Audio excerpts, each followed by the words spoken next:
एवं नित्यलीला प्रविष्टम विष्णुपाद आष्टोत्तरशतनाम भक्ति वेदांत ज्ञान कृष्ण महाराज के अभय चरण कमल में अनंत पति शास्त्रांग दंडवत के अर्पण करता हूँ। तत्पश्चात नित्यलीला प्रविष्टम विष्णुपाद आष्टोत्तरशतनाम भक्ति वेदांत स्वामी महाराज गौरव कृष्ण महाराज कृष्ण महाराज एवं समस्त कृष्ण विष्णु की चरणी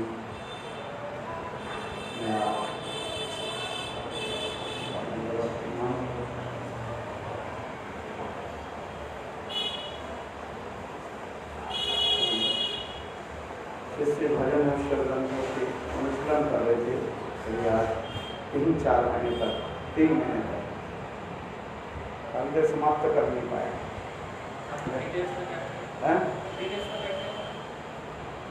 क्या डिटेल्स में चले जाते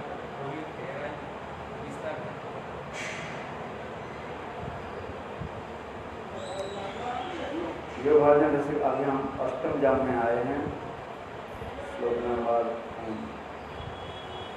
11 नंबर श्लोक हम पढ़ रहे थे, जिसमें भक्ति विनोद ठाकुर अष्टम श्लोक में प्रेम तत्व के बारे में और मिलन की बारे में बता रहे हैं। श्री राधा कृष्ण के पहले श्लोक हम लोग आलोचना किया था। कुरुक्षेत्र मिलन के समय श्रीमती राधिका कृष्ण से जब मिले और उसके पश्चात राधा जी अपने विदाई को जो है बता रहे हैं सती के साथ। ये प्रियो सोवयं कृष्ण सहचरी कुरुक्षेत्रे मिलितम् तथा हम सा राधा तदितम उभयो संग सुखम तथा मुक्त खेलन मधुर मुरली पंचम विषय मनो कालिंदी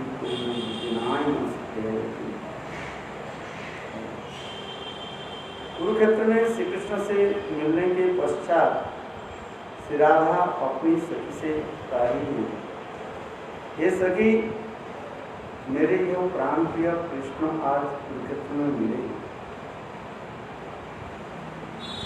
मैं भी वही राधा हूँ और हमारे दोनों मिलन में सुख है। किंतु तथापि इन कृष्ण का वृंदावन में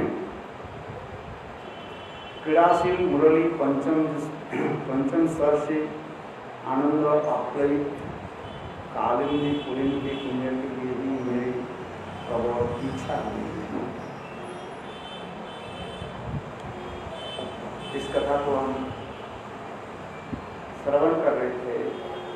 ये भक्ति विनोद ठाकुर बहुत सुंदर रूप में इस कथा को वर्णन किया। राधा भाव से विवाहित श्रीमन महाप्रभु रथ यात्रा के समय जगन्नाथ जी के सम्मुख साहित्य दर्पण का श्लोक पाठ करते थे।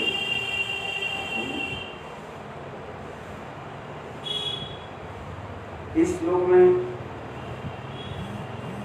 भाव माधव जी का मर्म केवल स्वरूप दामोदर को जानते थे।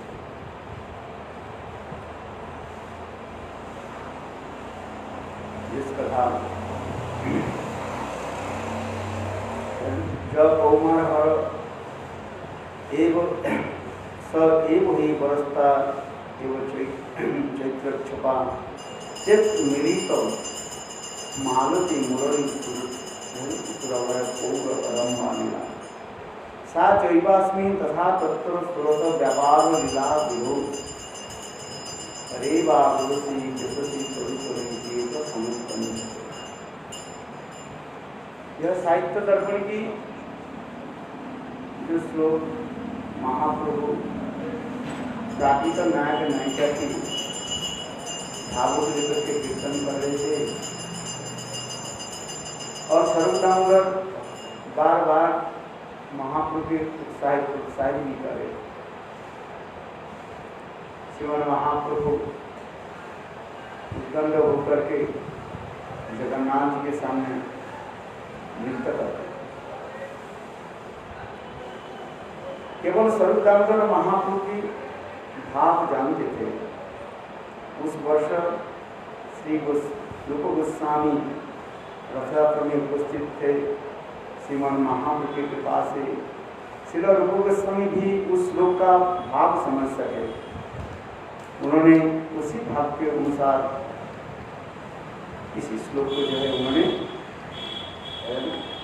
रचना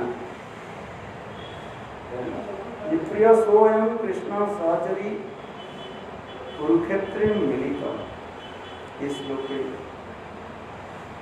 रूप गोस्वामी पाद लिख करके हरिदास ठाकुर की पूजा की वहां पर आकर के गए। शाम के उपरांत जब रूप गोस्वामी पाद लौटे और ठीक उसी समय चैतन्य महाप्रभु हरिदास ठाकुर के नित्य दर्शन देने के लिए सिद्धपुर में आते थे और श्रीमन महाप्रभु हरिदास ठाकुर के उस पुल पर आकर के उसी श्लोक के जब पढ़ा प्रिय स्वयं सहचरी पढ़ करके महाप्रभु भाव में आविष्ट हो गए। और ठीक उसी समय रूप गोस्वामी पाद समुद्र स्नान के उपरांत पधारे और महाप्रभु के प्रणाम करने लगे। जब महाप्रभु के प्रणाम करने लगे उस समय महाप्रभु रूप गोस्वामी के पूछने लगे क्या ये श्लोक तुमने लिखा? रूप गोस्वामी पाद बहुत दीनहीन होकर के उन्होंने केवल सिर हिला करके सम्मति ज्ञापन की। मैंने केवल सम्मति और उस श्लोक के पढ़ के महाप्रभु कितने प्रसन्न हुए। स्वयं महाप्रभु सर्व दामोदर के निकट कहने लगे ये कल मैंने इस श्लोक को एक साहित्य दर्पण के प्राकृतिक नामिका के श्लोक मैंने उच्चारण किया और मेरे हृदय के भाव को कैसे जान लिया।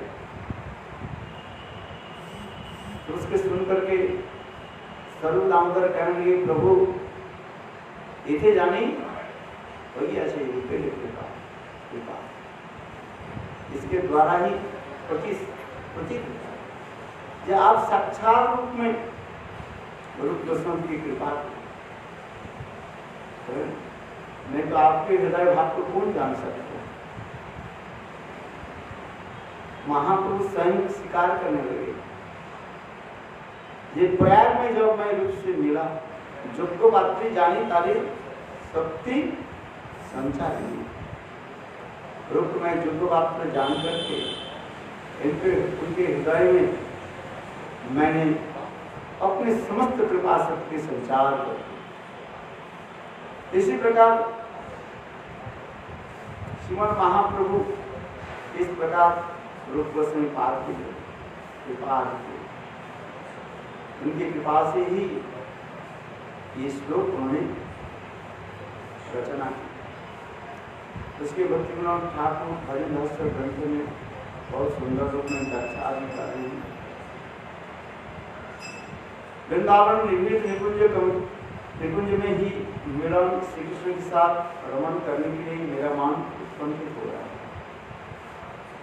श्रीमान महाप्रभु अपने भाव को अभिव्यक्ति साहित्य दर्पण के प्रस्तुत श्लोक में के द्वारा कर रहे हैं।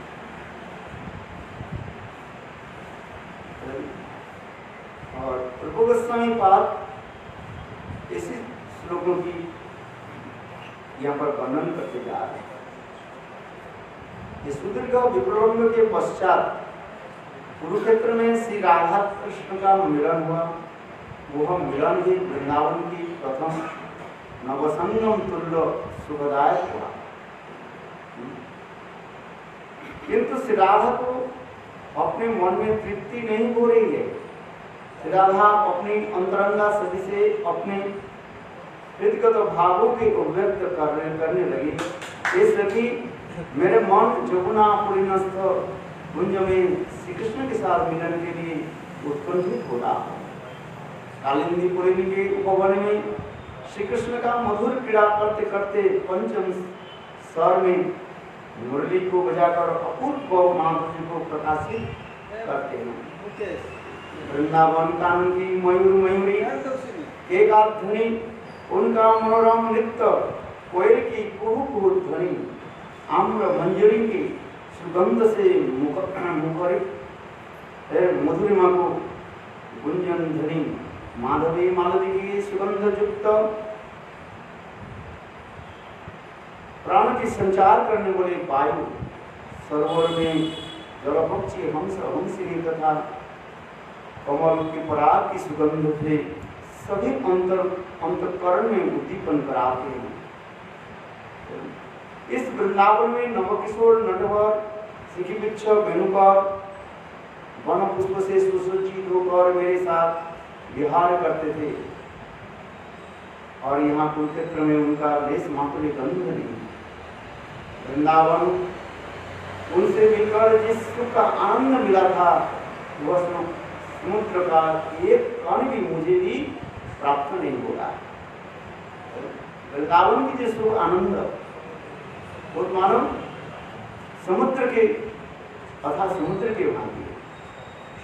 और ये कुरुक्षेत्र में दूसरी बात है क्या, विजातीय परिवेश भी है। बड़े बड़े राजा लोग यहाँ पर है। जब कृष्ण सूर्य ग्रहण के समय समुद्र पंचक में कुरुक्षेत्र में पधारे, कृष्ण के दर्शन करने के लिए बड़े बड़े ऋषि लोग से लेकर के राजा लोग भी आए कृष्ण के भेंट चढ़ाने के लिए, दर्शन करने के लिए।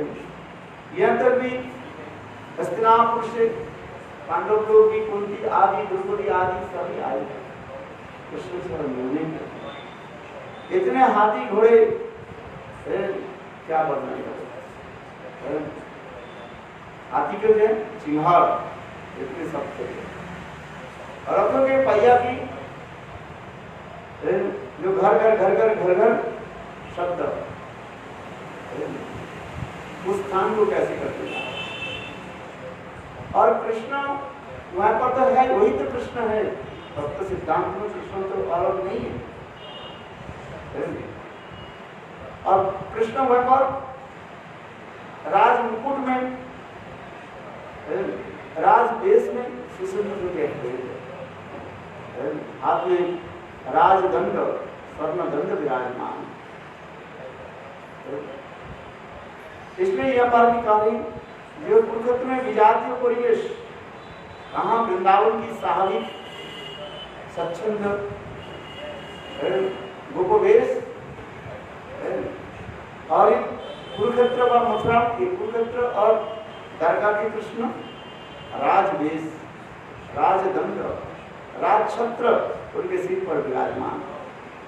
और उसी प्रकार लोग भी उनकी जैसे भगवान जैसे अपने स्वरूप को प्रकाश करते हैं, भक्त भी ऐसे उनकी निकट प्रकाश होते हैं।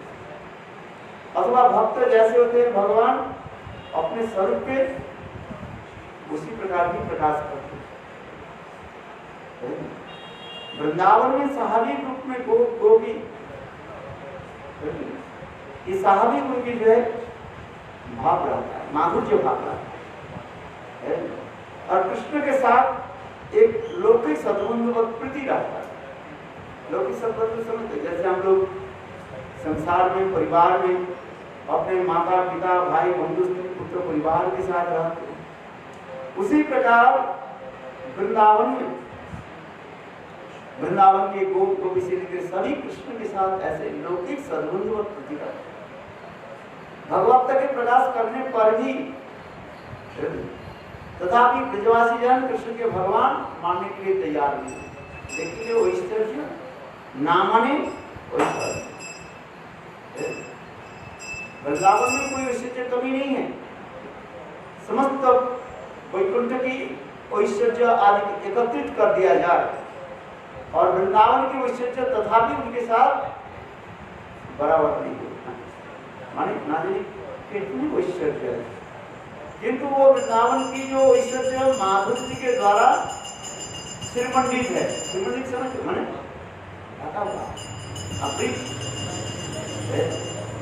वहां पर सब अपराधित चित्त जत्किंचित तिरुकुलम किकोट मुखम गोष्ठी समस्वित सर्वांग मुकुंद दयितम लीलानुकुलम परम शास्त्रीय वस्तु सुमरिष्ण जानते ब्रह्मादि सत्त्वेन मदीयम तया वर्णयते। हमारे रघुनाथ दास गोस्वामी इस श्लोक में वर्णन करते हैं। जब किंचित तिरुकुलम किकोट मुखम वृंदावन में वहाँ पर सभी के मुकुंद से द्वैत मुकुंद के अत्यंत द्वैत में प्रिय और लीलानुकूलम सब कृष्ण के लीला के अनुकूल सब व्यवहार आदि करते, प्रतिकूल नहीं है। वहाँ पर शेर है, वहाँ पर मानो बिच्छू है डंका मारने वाला, सर्प है, सब है, किंतु लीलानुकूलम पर ऊपर से दिखाई पड़ते हैं ना, जैसे बिच्छू है डंका मारने वाले, सर्प है बहुत कृष्ण विषधर सर्प भी है, किंतु सर्प इसको काटते नहीं, इसके ऊपर जहर चलता है और केवल लीला के अनुकूल कृष्ण राधा कृष्ण की मिलन की अनुकूल करा। ये राधा कृष्ण कैसे मिलित हो, जिसमें जबकि चित्तनब्रह्म किकट मुखम गोष्ठी समस्वित सर्वानंद मुकुंद दयितम सर्व आनंदमय मुकुंद के साथ कैसे दयितम अत्यंत प्रिय और लीलानुकूल पर लीला के अनुकूल प्रतिकूल कोई नहीं है। इस जगत में भी कृष्ण जब प्रकट लीला भी करते हैं कुछ प्रतिकूल दिखाई पड़ता रहता है, किंतु वो प्रतिकूल भी क्या है, कृष्ण के आनंद देने के लिए ही है। भगवान के आनंद देने के लिए जो मैं भी उसी प्रकार लीला संपादन करते रहते हैं, लीला कराते रहते हैं।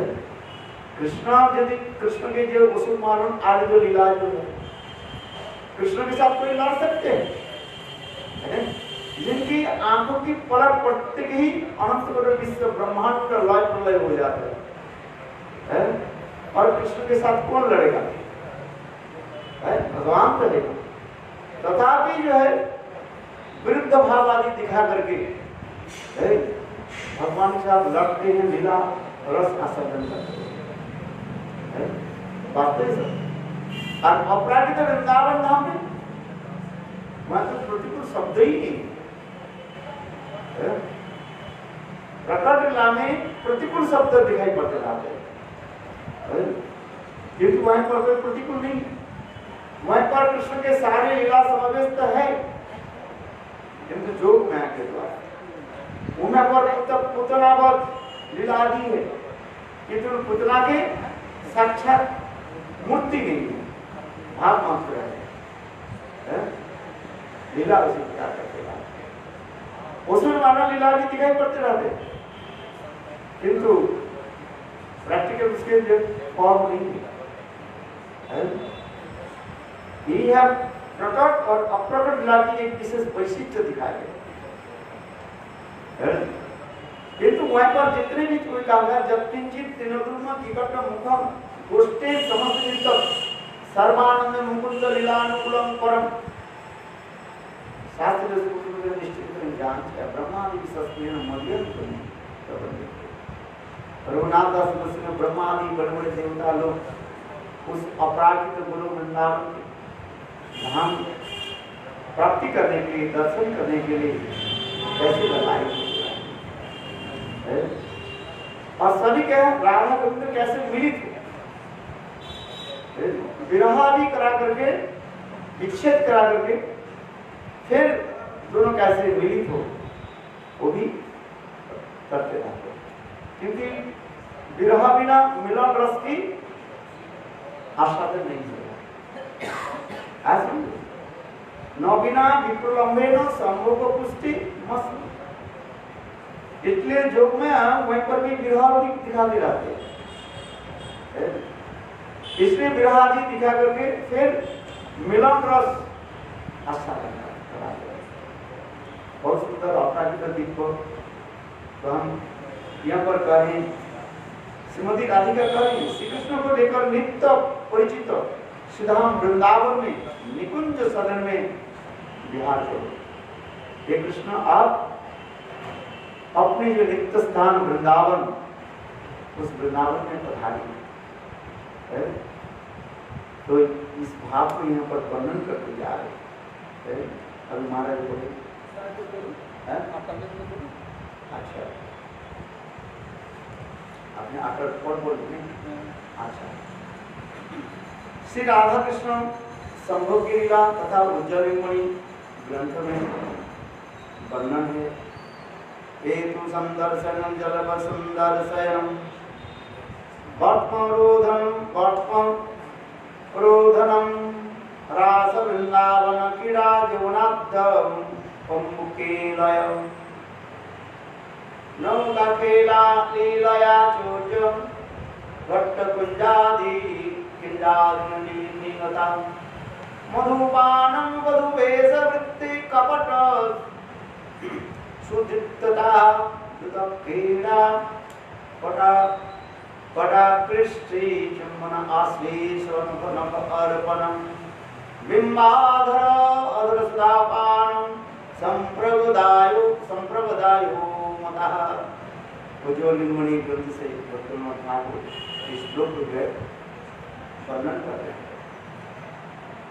ये चतुर्विध जी 4 प्रकार के मिलन और 4 प्रकार के विरह है। इसलिए यहाँ पर करें चतुर्विध संभोग के अनुभव मिलन में संदर्शन जल को अर्थात परस्पर कथालाप हास परिहास परस्पर स्पर्श वामभाव के कारण अथरोध वृंदावन क्रीड़ा जमुना ओ मानसी गंगा आदि में जल खेली नौका विलास पुष्प चोरी वंशी चोरी दान लीला कुंज आदि में पलायन तथा लुका छुपी मधुपान वधुवेश धारण कपट निद्रा दुतक क्रीड़ा वस्त्र आकर्षण चुंबन आलिंगन नखार्पणम बिंबाधर सुधापान एवं संप्रग आदि लीला में आसादन करते हैं। उज्जवलिंगमणि में संभोग लीला इस प्रकार वर्णन है।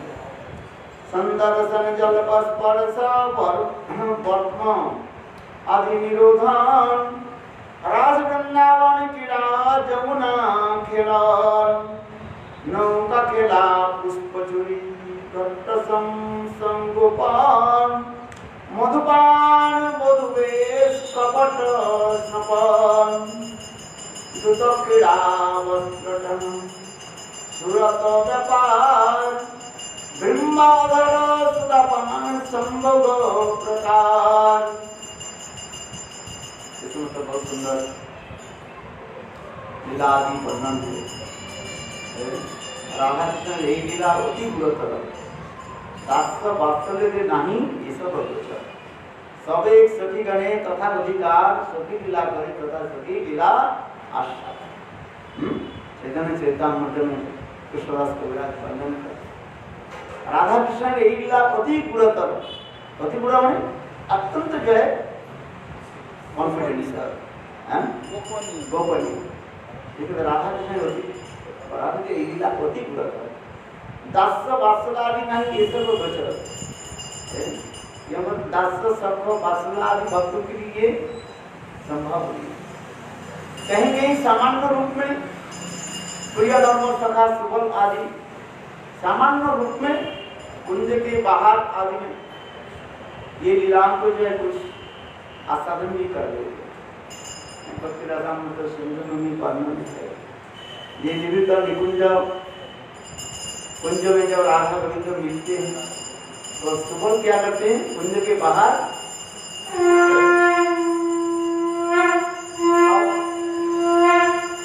हवा आदि करते हैं रस्सी के द्वारा जो पंखा है ना उसको खींचते रहते हैं। कुछ लोग इसको उल्टा समझ लेते हैं लेकिन सुबह भी भूमि पर प्रवेश करते हैं किंतु हो नहीं सकते। क्यों? शास्त्र में कहा गया ये राधा कृष्ण के जहां पर ऐसे अत्यंत गुणाती गुण गोकुल लीला है, संभोगमय लीला है, पुरुष शरीर के अंदर कोई प्रवेश अधिकार नहीं प्राप्त नहीं है। इसके लिए अनेक लोग अनेक प्रकार युक्ति तर्क आदि दिखाते हैं, किंतु वास्तव रूप में सुबह कैसे राधा कृष्ण की जहां पर निकुंज सदन में गृह में अत्यंत प्रेम की ऐसे जो है मिलन की जो लीला सुबह कैसे प्रवेश करे? सुबह तो पुरुष वेश है ना, पुरुष वेश में राधा कृष्ण की वो निवृत्त लेकिन वो प्रवेश नहीं कर सकते। इसलिए रूप गोस्वामी पाद बाहर रह करके सुबह क्या करते हैं? पंखा पे जो है वो माने हवा पे पंखे पे हवा पे, जैसे आज से 50-60 साल पहले बड़े बड़े ऑफिस में जो है उसमें बिजली नहीं था, उस समय क्या करते थे? ऑफिसर अंदर में बैठते हैं और इतने बड़ा एक ये लगाते थे, पंखा लगाते थे झालर जैसे, और उसके जो है पंखा को खींचने वाले बाहर बैठता था। अच्छा ऑफिसर के अंदर में नहीं, हम ऑफिसर बैठे रहे और उसके ऐसे ऐसे करके ऐसे नहीं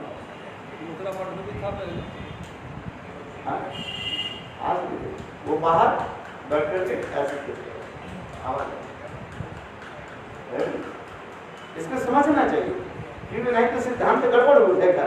राधा कृष्ण के जहां पर ऐसे निवृत्त निकुंज लीला होती है, वस्त्र चूड़ी आदि नाजनी कैसे कैसे प्रसून के खिलाए, वहीं पर सुवर जाए तो पुरुष देश में कैसे, इसलिए कहते हैं राधा कृष्ण यही लीला अति गुणतर दास वात्सल आदि नहीं ये सब होगा यहाँ पर। इसलिए कुछ लोग उसमें शंका उठाता है, चलो दास की भी तो अधिकार नहीं है, वात्सल्य की अधिकार नहीं है, तो अधिकार किसके? सख के लगा देते हैं, चुप्ती दिखाते हैं इधर उधर, किंतु ये नहीं है।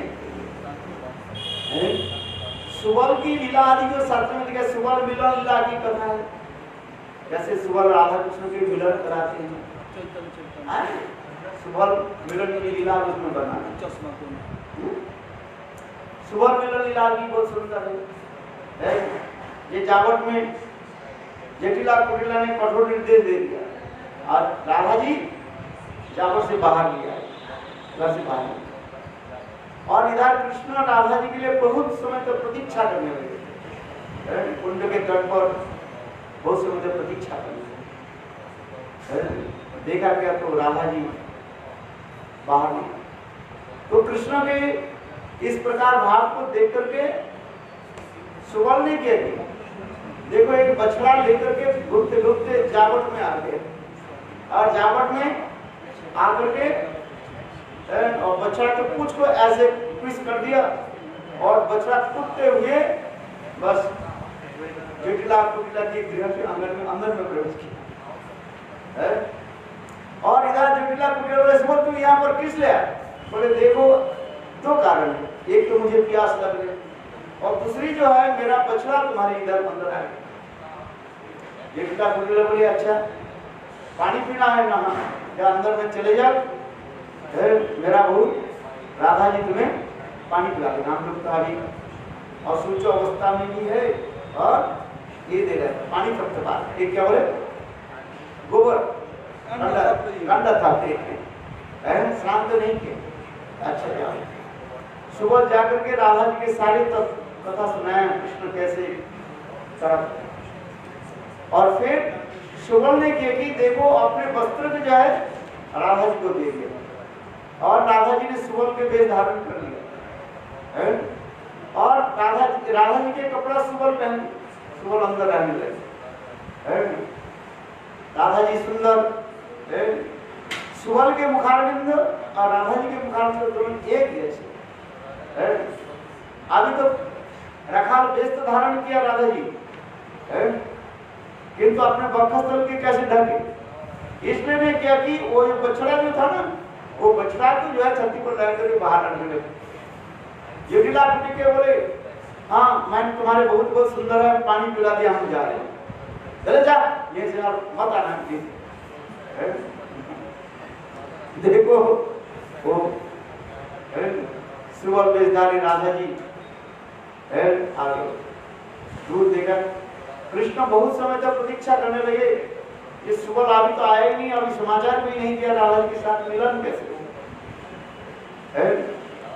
राधा सुबह बेजदारी राधा जी कृष्ण के प्रति परीक्षा करने लगे, बोले सगे आज तो राधा जी तो मिले ही नहीं है, जटिला कोटिला इतने आज कई पहाड़ा दे रहा, राधा जी तो बाहर आ नहीं पाएगी। एक काम करो, निकट में सब चंद्रावली के कुंज है, हम चंद्रावली कुंज भी आपके पास नहीं जाते हैं, चंद्रावली से आप पी लो। कृष्ण क्या बोले, बोले देखो दूध पीने से जो स्वाद है मिठास, क्या घोल पीने, घोल माने छाछ पीने से कोई थोड़ी होगा। सुबह रोने लगे, फिर एक राधा जी रोने लगे, राधा जी कहने लगे कि कृष्ण रोने लगे, ये राधा जी से दिन मिलन नहीं हुआ तो मेरा जीवन व्यर्थ हो गया।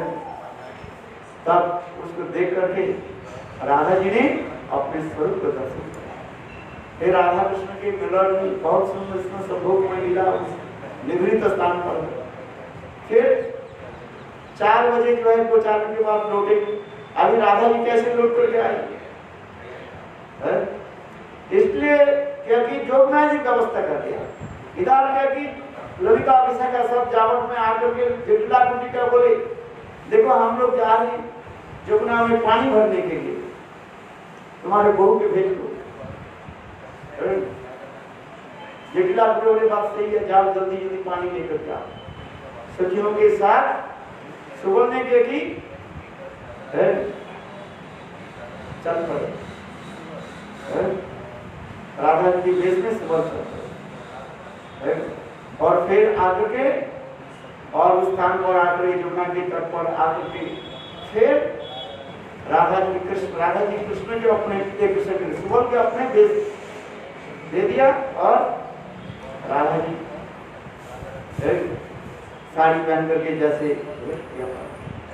तो इसी प्रकार कहते सुवर मिलन की लीला भी शास्त्र में वर्णन है, किंतु यह नहीं है कि जहां पर राधा कृष्ण की निवृत्त और निकुंज में वह पर सुवर अंतर्गृह में प्रवेश नहीं कर सके, नहीं तब तक सिद्धांत सब गड़बड़ हो जाए।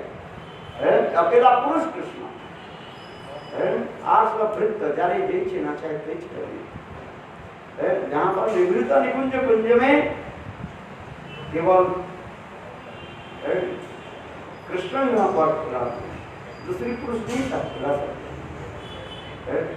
तो यहाँ पर भी कहते जा रही है ये समस्त लीला आदि वर्णन है, इसलिए कहते हैं राधा कृष्ण ने यही लीला अति गुरुत्व, ये जो संभोगमय लीला आदि दिखाया गया।